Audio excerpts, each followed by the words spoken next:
Selu. I hope I'm pronouncing your name right. I don't want to get drop kicked out. Thank you.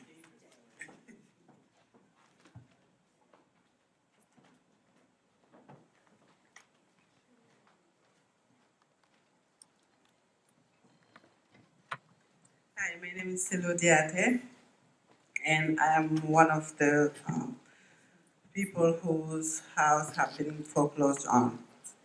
So, my husband and I bought our home in 2006 for $215,000. So, 2 years later, his sister got sick with cancer, and we started helping her with the medical bills in Africa because she didn't have any insurance, and we're the only support for her. So we started asking the bank to do a loan modification because now with a $2,000, $2,200 mortgage was a little high. Actually, no, it's $2,060 a month for the mortgage. So for the past, since 2008, we've been asking the bank for loan modifications, but they sort of try to say that they wanted to modify the loans. So a year later, 2009, they told us that they were going to modify our loan.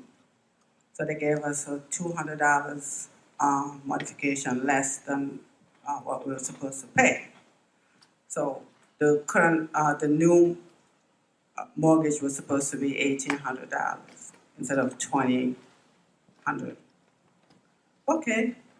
At the same time, we received another letter saying, well, you can pay $1,100 for 6 months while we work on your modification. Well, at that time, $1,100 was more affordable for us. So we took that. So we paid, and both modifications supposed to start at the same time. Like September 1st, we were supposed to pay $1,800. September 1st, we can pay $1,100. So September 1st, we pay $1,100. September, October, November. November 23rd, we received a letter saying, well, you didn't pay the $1,800, so your modification is canceled. And that your current mortgage is now $2,250. Well, why we couldn't afford $22,000, so how can we afford $2,250? So in the meantime, now my sister-in-law passed away, and then we went through financial issues, went through marital issues. So now I'm going through a separation. My husband left, so I'm left in the house. So if both of us couldn't afford a 2,200 mortgage, how can I afford it by myself? So I started calling the banks, asking, hey, listen, this is my house. I really want to pay. Just stretch out the term, make it 100 years, it's up to you. But just let me stay, make it affordable, let me stay. They'll always ask, send these papers, send these papers. I keep sending the papers. Sometimes they receive the papers, sometimes they say they didn't receive it. Send it over. Then, depending on who you talk to, you receive different information from different people. Okay. Finally, one day, somebody knocked at my door. It was a Saturday. I still remember that day. Two people knocked at my door. And before even that, let me back up a little bit. I called some residential relief foundation. They sent me a letter saying, we can help. I said, okay, really, yes. So they sent me the papers. We set up a payment plan. Every month they took $500 from my account.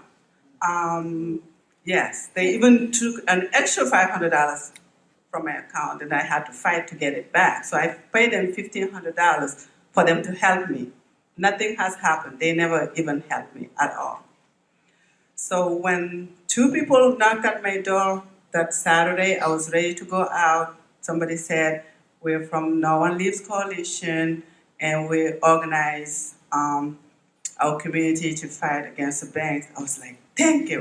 I was just like, yes, somebody at least, because I didn't know what it was about, but I said, at least somebody is there to listen. I'm thinking there's somebody out there to listen.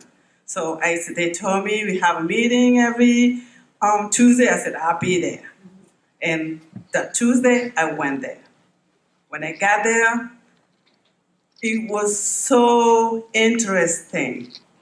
I've learned about my rights. I didn't know. I was so scared. I wanted to leave. I didn't know where to go, how to do about it, and because why? I'm an immigrant, and I don't want to have anything to deal with the court or justice. I just didn't want to. But I told myself I'm going to wait until the last day, until the final day. I was just waiting for a letter from the bank saying leave. Then I was going to leave. So when I got to No One Leaves, at the meeting, they were like, don't take cash for keys. You can fight for your home. Don't take cash for keys. You can fight for your home. I keep listening. You can fight for your home. Then they told us about the right. So whatever Grace went through, I kind of sort of heard about it on the news, but I really don't know. I don't know whether I'm a part of it, not a part of it. I just, to me, I'm not a part of it. I just purchased my home. I'm going through a divorce. I cannot afford my home, so it's my fault. So when I got there and I learned about what happened, oh wow, I got so angry. I was ready to fight. I was ready to fight. So this kind of, we wrote public letters, sent it to everybody, politicians, everybody, sent it to the bank, CEO of the bank. So they called me from the CEO office, tried to say they were working with me. So when the lady called and she said, I'm going to escalate your issue. So he let me talk to somebody. That person said, okay, this is what we're going to do. You're going to have your husband write a quick claim deed. Then we can modify your loan. Well, my husband said, no. Okay, but I still want to stay and I still want to pay. They wouldn't accept any payment from me because I'm behind already. They want the whole amount. How can I get it? So I said, I still didn't give up. They sent me a letter saying, oh, one of the representatives from the bank is coming to your area if you want to make an appointment. I called right away. I want to make an appointment to meet with that person. I drove down. I took a day off from work, drove down to Hartford, sat with that person. She said, okay, I'll escalate your issue. I said, okay. Every time I call her, I said, what's going on? Leave a message, no call back.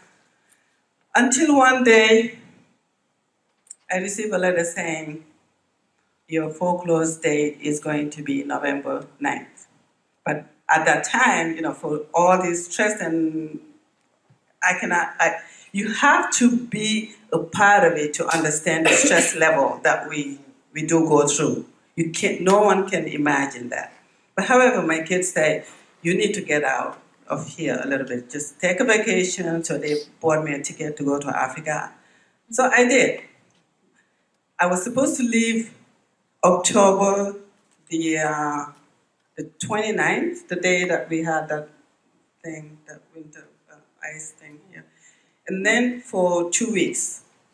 So 2 weeks is November the 14th, I think, or the 13th.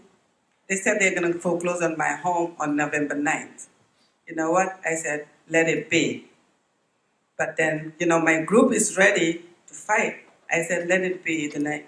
And then they said, we got your back. I went home the day of the day of the foreclosure, the day of the auction. The whole group came in and they rallied at my house.